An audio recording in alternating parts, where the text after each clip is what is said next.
I'm LYN. I graduated from the broadcasting program at Confederation College in Thunder Bay in 1992. I worked in television across the country for 18 years. I came to Edmonton in December of 2000.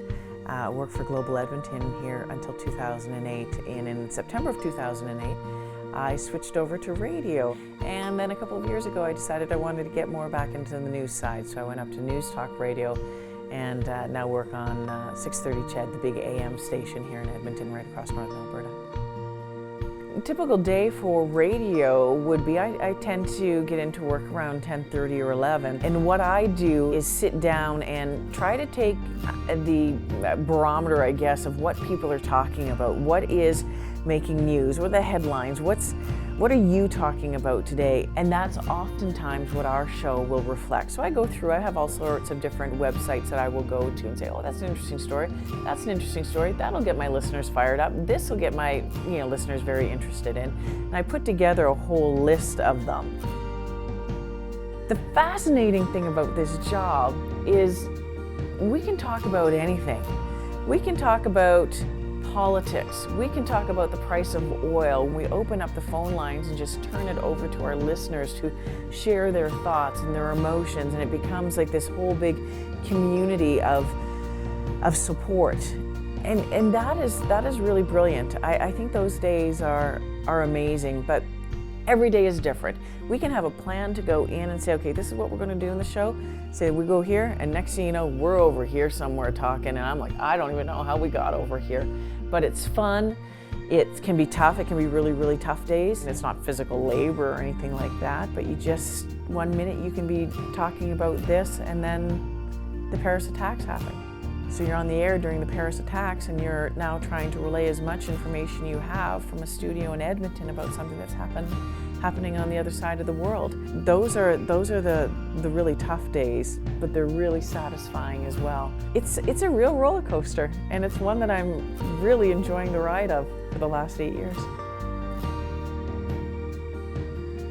In July, I was named Honorary Colonel of 408 Tactical Helicopter Squadron here in Edmonton. But it was a huge to-do. I mean, there was like 12 people on the list, and they cut it down, shortlisted it down to 3, and we all had to go in for interviews at a big table, sit down. The Honorary Colonel role is something that has been going on in the Air Force for many, many years, decades, and it's usually honorary colonels tend to be people who are, active in the community, and the real role of it is to foster esprit de corps. It's to bridge that gap between the soldiers and the military and the community. It's been a wild, wild experience. I mean, flying in Griffin helicopters and hanging out with some of the best men and women who wear the uniform, the Canadian uniform. I'm just incredibly proud and honored. I still can't believe it's happened. I really can't.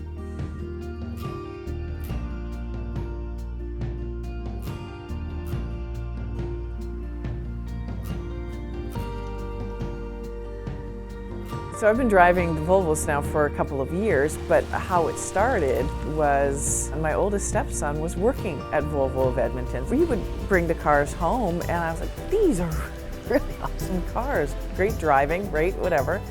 And then I was lucky enough, they asked me to drive them and to voice their commercials through 630 CHED for Chorus Entertainment. And next thing you know, I'm driving Volvo cars and loving them. Like, I can't get enough of these cars.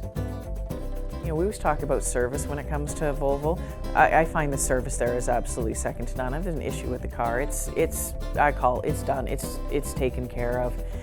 I love also the community involvement, whether it's the hockey tournaments or it's the Winifred Stewart Association that they're involved with doing things now. I love seeing that in an Edmonton company, a company that gives back to its community. It's great service, but it's not pushy service, because to me, pushy service does nothing more than tick me off. So those are some of the things I love. And it's a beautiful showroom. The staff is fantastic. Staff's been there. Some of that staff's been there for years and years and years and years. They know what they're doing. They know what they're talking about. They believe in the product. They're just not selling a car. They believe in that product. And that's who I want to buy stuff from, is someone who believes in the product, someone who drives it themselves, someone who knows it inside and out. And From my son being there as well, I know that they treat their staff very well, and that's important to me. I'm LYN, and I drive a Volvo.